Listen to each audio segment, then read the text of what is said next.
Mwabalabi ba Mutindo TV, Mukama waffe omulungi yeebazibwe.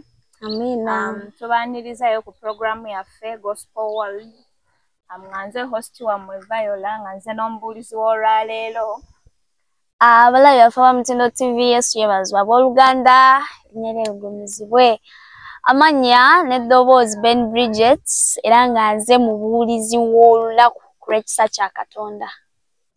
Nga tetunnagenda wala okutandika programu yaffe, katusooke tufune oluyimba, then omubuulizi atuwe essaala.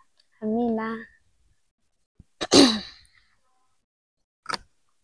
Yesu abakkiriza bonna balina ebibi, bwe bamusemberera abakkiriza babi.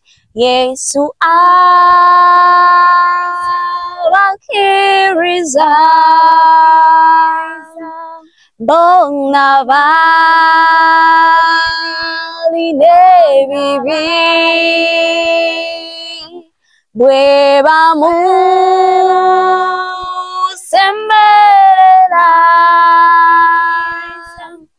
abakkiriza babi.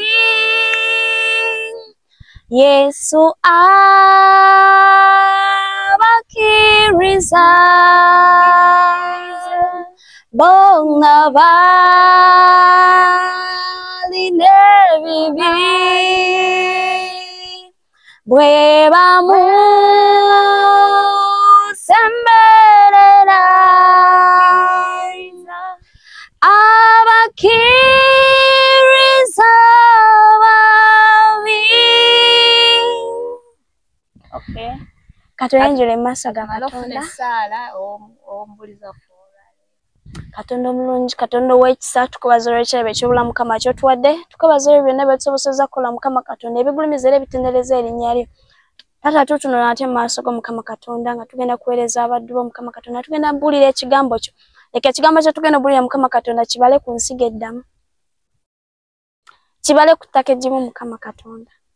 Ayi Yesu nga nkusaba era nga nkwegayirira, leka kireme koma kukiraba bulabi wanene naye abantu bakitwale Mukama Katonda. Sinze mba njogera, wabula jangu oyogerere mu nze, jangu oyite mu nze Mukama Katonda ntukirize ekigambo ky'eri abaana bo, jangu oyite mu nze ayi Yesu otuukirize obubaka bwe eri abaana bo bayitata.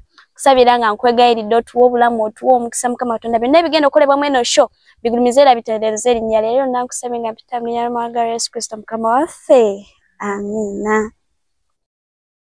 Omubuulizi w'olwaleero azze n'omulamwa, kanguyite mulamwa ogugamba Mukama alina ensonga mu bulamu bwe. Era kamwanirize ayongere okuttaanya omulamwa ogwo. Abatuwuliriza abaagalwa, Yesu yeebazibwe nate. Mukama mulungi era ekiseera kyonna zembeera ziweewaawo. Olunaku lwaffe olwaleero nze n'omulamwa ogugamba nti God has a reason unto your life. Katonda alina ensonga ku bulamu bwo. Gwe mulamwa gwaffe ogwaleero. Naawe wansi w'omulamwa gwaffe ogwaleero kye twandiyise nga theme ye faith, okukkiriza kwaffe. Katonda alina ensonga ku bulamu bwaffe lwakuba ate ffe okukkiriza kwaffe kutono nnyo. Tusooke tutunuleko mu Bayibuli okukkiriza kye ki? Omu Luzungu what is faith? Omanyi tulina bambi abatulaba ng'abamu olulimi yakati yonna tugenda gwagwayo. What is faith? Okukkiriza kye ki according to biblical teaching? Nsaba mbikkulireko Hebrews, Abaebbulaniya mu Luganda, chapter 11 verse 1. Tusooke tulabe mu Bayibuli yaffe okukkiriza kye ki ey'Oluganda. Ab'Oluzungu banakusonyiwa. Abaebbulaniya essula 11 olunyiriri olusooka. Okukkiriza kye kinyweza ebisuubirwa, kye kitegeereza ddala ebigambo ebitalabika. Olw'okubiri, kubanga abakadde bategeerezebwa mu okwo. Olw'okukkiriza tutegeera ng'ebintu byonna byakolebwa kigambo kya Katonda, era ekirabika kyekyava kirema okukolebwa okuva mu birabika. Olwokuna olw'okukkiriza ababiri yawa Katonda ssaddaaka esinga obulungi okukira eya Kayini eyamutegeezesa okuba n'obutuukirivu Katonda bwe yategeereza ku birabo bye, era olw'okwo newankubadde nga yafa akyayogera. Wekomerekawo kati mbikkulire ne Timoseewo ekisooka essula 6 okutandika n'olunyiriri olwokusatu. 1 Timothy chapter 6 verse 3. Tukyayiga bannaye ku kukkiriza. Kati tugenda tutunula ku kukkiriza kwaffe okutono. According to the Bible, little faith. Mu Luzungu. Timoseewo ekisooka olunyiriri Timoseewo ekisooka essula y'omukaaga olunyiriri olusooka. Olwokusatu. Yeah. Okay. Omuntu yenna bw'ayigirizanga obulala so nga takkiriza bigambo bya bulamu bye bya Mukama waffe Yesu Kristo n'okuyigiriza okugobereranga okutya Katonda. Olwokuna nga yeekulumbaza nga taliiko kyategeera wabula okukalambiza empaka n'entalo ez'ebigambo, omuva obujja, okuyomba, okuvuma, okuteerera obubi. Olwokutaano okukaayana kw'abantu abayonooneka amagezi abaggyibwako amazima nga balowooza ng'okutya Katonda kwe kufuna amagoba.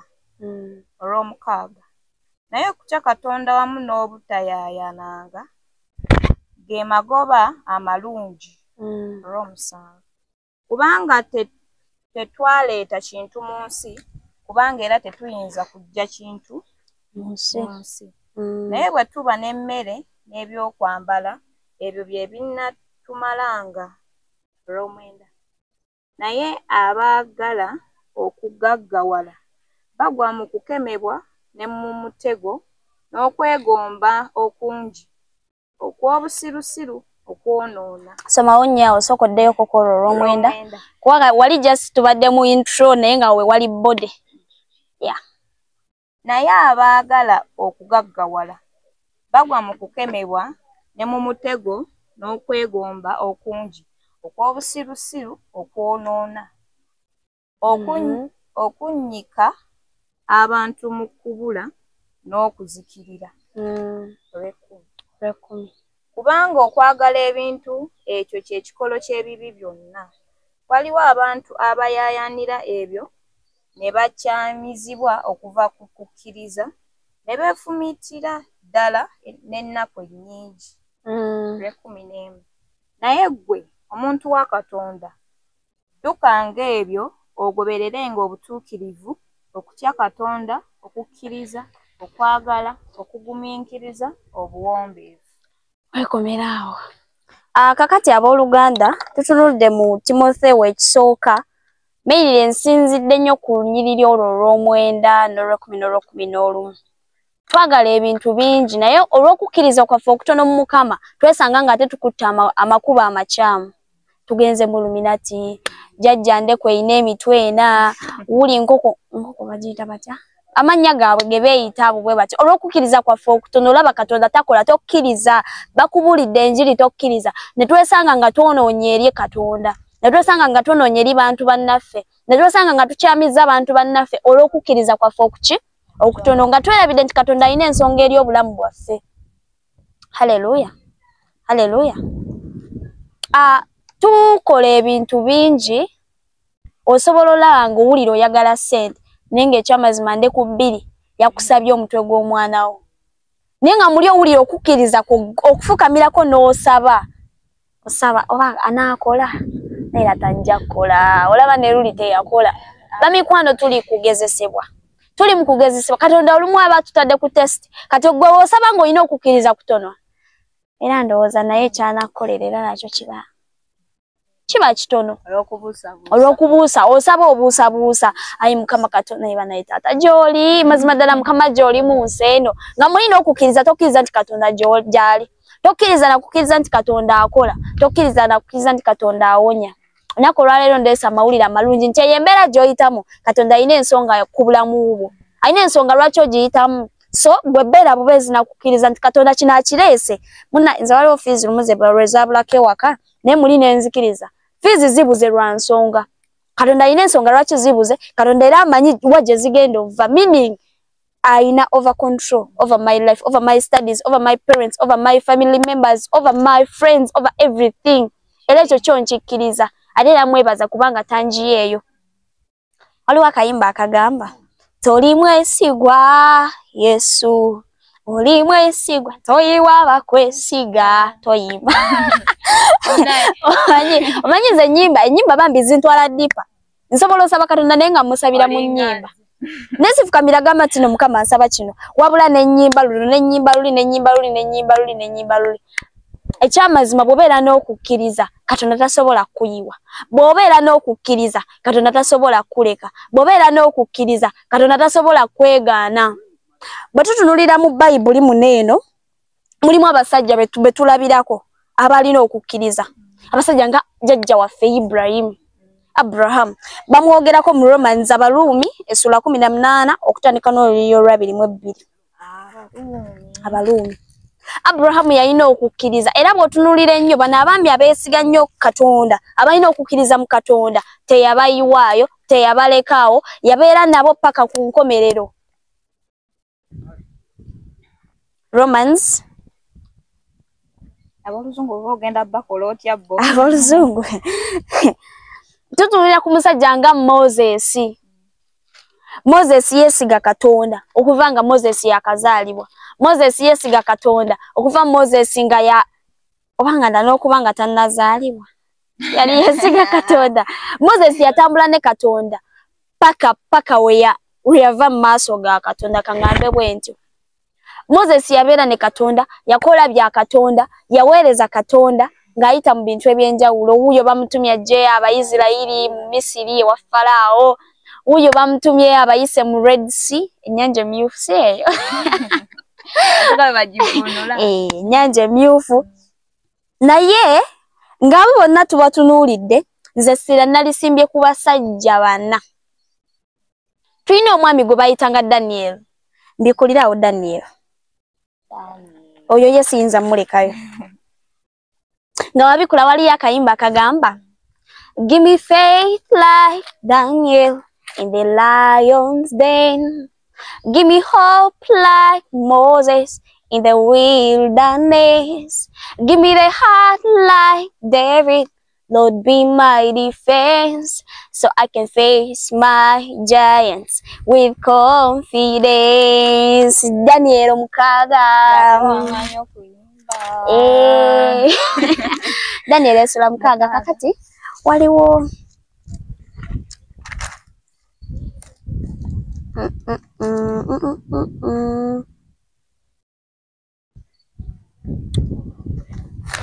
ogenda kutandikira ku lw'ekumi kakati luno olunyi lw'ekumi bakulaga otandika ku Daniel essula Mukaga okutandika ewasookera Daliyo yali kabaka impozi Daniel yali ava mu nsi ki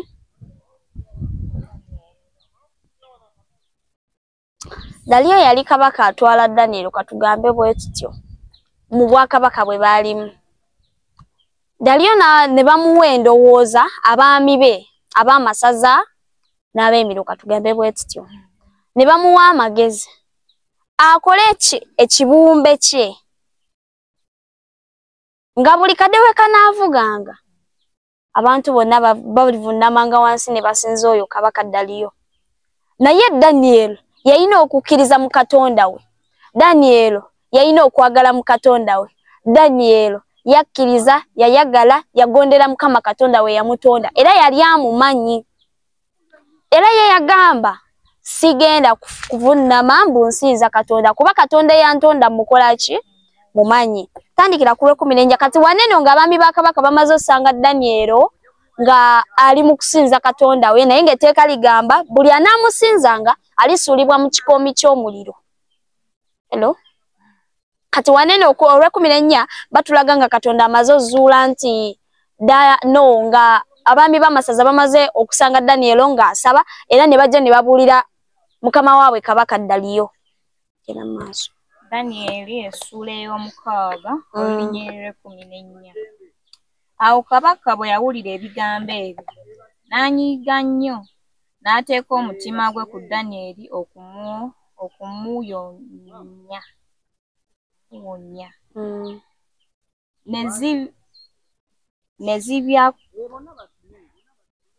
N'azibya obudde ng'ategana okumulokola. Awo abasajja abo ne bakuŋŋaana eri Kabaka ne bagamba Kabaka nti tegeera ayi Kabaka nga lino ly'etteeka ery'Abameedi n'Abaperusi nti tewabanga kiragiro newankubadde etteeka Kabaka ly'anyweza eriwanyisikika. Kabaka n'alyoka alagira ne baleeta Daniel ne bamusuula mu mpuku y'empologoma. Kabaka n'ayogera n'agamba Daniel nti Katonda wo gw'oweereza nga bulijjo oyo anaakuwonya. 17. Ne baleeta ejjinja ne baliteeka ku mulyango gw'empuku. Kabaka n'alissaako akabonero ke ye era n'akabonero ak'abaami be, ekigambo kyonna kireme okuwaanyisibwa eri Daniel. 18. Kabaka n'alyoka agenda mu lubiri lwe. Ekiro ekyo n'atalya mmere so tebaamuleetera bivuga mu maaso ge. Otulo ne tumubula. Awo Kabaka n'akeera nnyo mu makya n'agolokoka n'ayanguwa n'agenda mu mpuku ey'empologoma. Era bwe yasembera mu mpuku awali Daniel n'ayogera waggulu n'eddoboozi ery'ennaku. Kabaka n'ayogera n'agamba Daniel nti ggwe Daniel omuddu wa Katonda omulamu, Katonda wo gw'oweereza nga bulijjo ayinza okukuwonya eri empologoma. 21. Daniel n'alyoka agamba Kabaka nti ayi Kabaka obenga omulamu emirembe gyonna. 22. Katonda wange yatumye malayika we n'aziba emimwa gy'empologoma ne zitakola bubi kubanga mu maaso ge n'alabika nga siriiko kabi era ne mu maaso go ayi Kabaka siriiko kabi. Asooka okomekaawo akanene onkaweereza eri abakozi eyo vaasi ebatambulire bulungi. Chapter eyo ne vaasi eyo bibatambulire bulungi era mubifolowinge mutya tubeera ku mirimu eyo ozinsoma mubeera ku mirimu eyo egy'enjawulo nga mulina bannammwe abatabaagaliza ne balumba bakama bammwe ne babogerera ebigambo nti munaye tewagamba bwoti ne bwoti gundi akoze bwati ne bwati etteeka ligamba kyo etteeka ligamba kukola ki kugoba. Tunuulira Daniel gye baamugobera buli omu yali amanyi empologoma zigenda mulya naye ate Katonda yasindika bamalayika be ne bakwata emimwa gy'empologoma. Empologoma mu kifo ky'okulya Daniel gyafuukamu ate mikwano gye badda mu mbozi nga banyumye babakosanga lulimi kyolo. Kati naawe yennyini ali eyakola togwamu manyi olw'okuba mukama wo yakugobye. Bangi batuwaayiriza babawaayiriza neeteeka nnyo mu sseri abakola bangi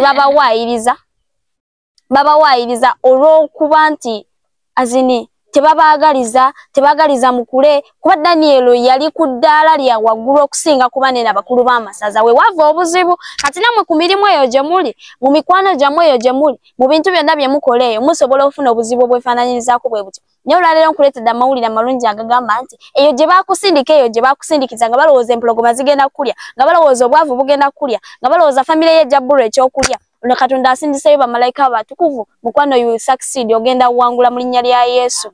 Bajje nga babuuza vayo olwokyaliyo nti munnange gye ndi factory ya wali gye natandikirako naye kati twali nawo twagulawo wali tukwegamba gye balowooza nti bakusindikiriza obere feriya ate n'otuuka no succeeding. Haleluya haleluya.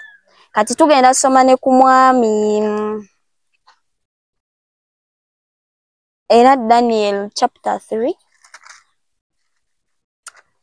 Daniel chapter 3 verse 6.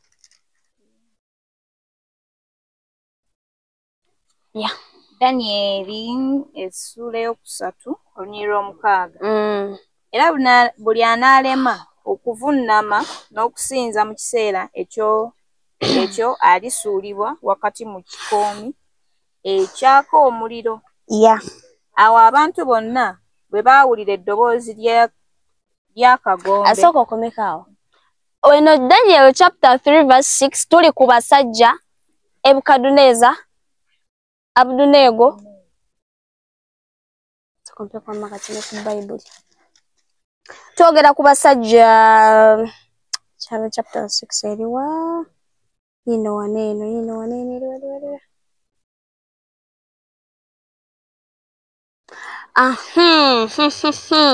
Twogera ku basajja era tutunulira ku basajja Sadraki, Misaki ne Abudunego.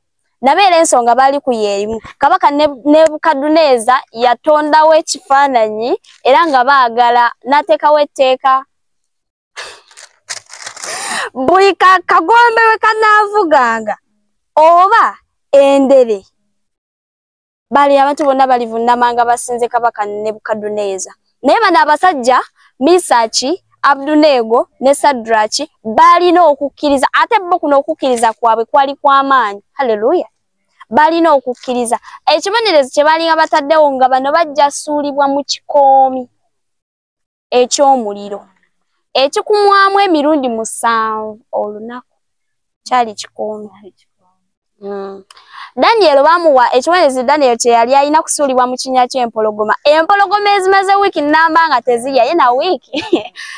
Kati bano abasajja Sadraki, Misaki ne Abudunego bali basajja baami ba kabaka. Naye nabo nga balinamu obuzibuzibu n'abo bakulu bannaabwe, bakulembeze bannaabwe. Baabawaayiriza ne babaloopa ewa kabaka. Olwaki nno baagaana okusinza okugondera etteeka lya kabaka lye yateekawo ery'okusinza ekifaananyi kye. Abaami bano eno waliwo we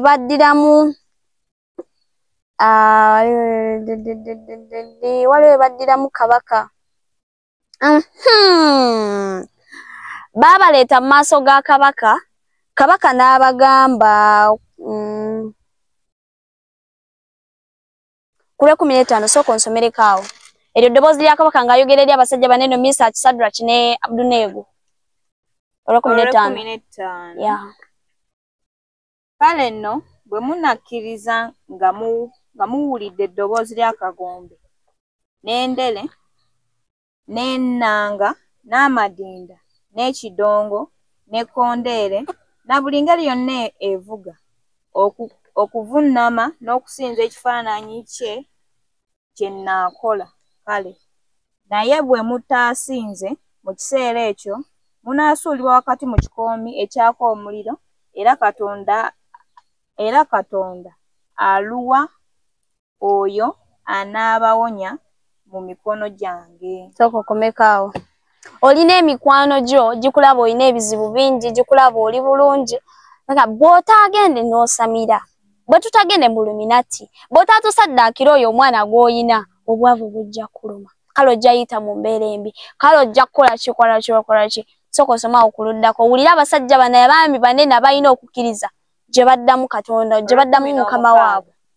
Sadraki, Misaki ne Abedunego ne babaddamu ne bagamba kabaka nti, Ayi Nebukaduneza, tekitugwanira kukuddamu mu kigambo ekyo. Bwe kinaaba bwe kityo, Katonda waffe gwe tuweereza ayinza okutuwonya mu kikoomi ekyaka n'omuliro, era anaatuwonya mu mukono gwo, ayi kabaka. 18. Sooka oddemu ku 10 lw'osomye. 16. Sadraki, Misaki ne Abedunego ne baddamu ne bagamba kabaka nti, Ayi Nebukaduneza, naawe bw'oti bw'oliddamu baganda bo, mikwano gyo, baani bonna, abafamire ye abaagala osamire, abafamire ye abaagala okutomeza nti, Ayi taata, tekitugwanira kukuddamu mu kigambo ekyo. Tekingwanidde kugaana kusalawo kwammwe oba magezi gammwe ago ge mundeetedde. Bwe kinaaba bwe kityo, Katonda waffe gwe tuweereza ayinza okutuwonya mu kikoomi ekyaka n'omuliro. Balina okukkiriza nti ne wanaasuulibwa mu kikoomi eky'omuliro, Katonda waabwe ajja bawonya. Balina okukkiriza nti ne banaasuulibwa mu kikoomi eky'omuliro, Katonda waabwe ajja basindika malayika batu bajje bakole batya? Babawonye mu muliro ogwo. Kati naawe olunaku lwa leero beera n'okukkiriza nti embeera mikwano gyo negina balabeyo ne banaakusindika mu mbeera ki, Katonda wo wali okulwanirira.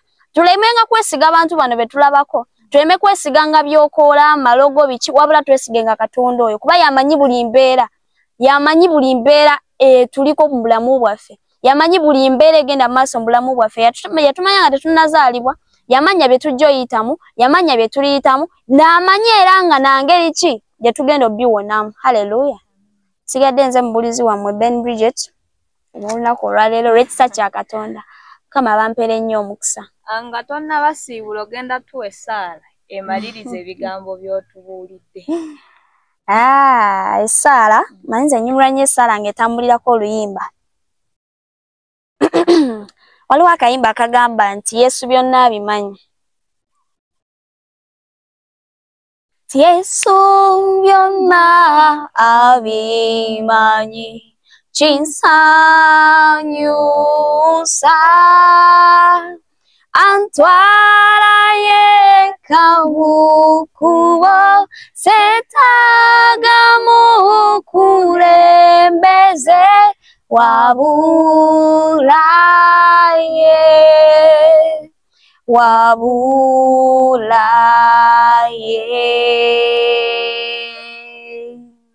Katuwembe katusabe. Katonda mulungi, Katonda ow'ekisa, tukubaza olw'ebyo byonna by'otusobozesezza okukola Mukama Katonda. Tukubaza olw'okuba nga otumazisizaako endosho nga tuli balamu Mukama Katonda nga tusa tetufunye buzibu bwonna. Mukama Taata tukubaza olw'enjiri etubuuliddwa, tukubaza olw'ekigambo ekitubuuliddwa Mukama Katonda. Leka kibale ku ttaka eggimu ayi Taata Mukama Katonda. Leka baleme kukiraba bulabi bwe batya Yesu, wabula bakitwale nga bw'osiima Mukama Katonda. Taata tusaba otusonyiwe byonna ebyo bye tukolamu kukkiriza kwaffe Mukama Katonda. Taata tukkiriza kitono gy'oli. Tukkiriza kitono eri okwagalako. Tukkiriza kitono eri ekisa kyo Mukama Katonda. Ne twesiga abantu ba bulijjo abayiwa. Mukama Katonda tukkiriza nti okukkiriza kwo okwagalako ekisa kyo gy'olina kye tuli Mukama Katonda tekirikoma kya lubeerera Yesu. Niwe tukwonoona tutya Taata osonyiwa Mukama Katonda. Nga twagala otumanyise nti gwe ofuga byonna, gwe osinga byonna era gwaleeta byonna, gwe otuwa era gw'aggyayo Mukama Katonda. Tuyigiriza okusiimanga buli mbeera gy'otuyisa Mukama Katonda. Bangi abagiyitamu ne batasobola simatuka. Naye ffe ababa basobodde osimatuka Mukama Katonda tuyigiriza okugisiimanga Mukama Katonda. Tuba nti weebale Taata. Weebale olw'obubenje bw'otuwonyeza Mukama Katonda tuvayo nga tuli balamu. Bangi bafa Mukama Katonda. Ffe weetuli ayi Yesu. Ebyo nna tubisabe nga mpita mu linnya ly'omwana wo omwagalwa Yesu Kristo Mukama waffe. Amen. Ekisa kya Mukama waffe Yesu Kristo n'okwagala kwaye Katonda n'okusaba kirimo Mukama omutukuvu bibeere naffe ffenna n'eri abooluganda bonna emirembe ekitagwawo. Amiina. Twebaza mwenna ababadde batulaba era babaddeko ku pulogulaamu y'olwaleero. Mukama waffe omulungi abatukuumire. Amiina. Tuddiŋŋana olulala.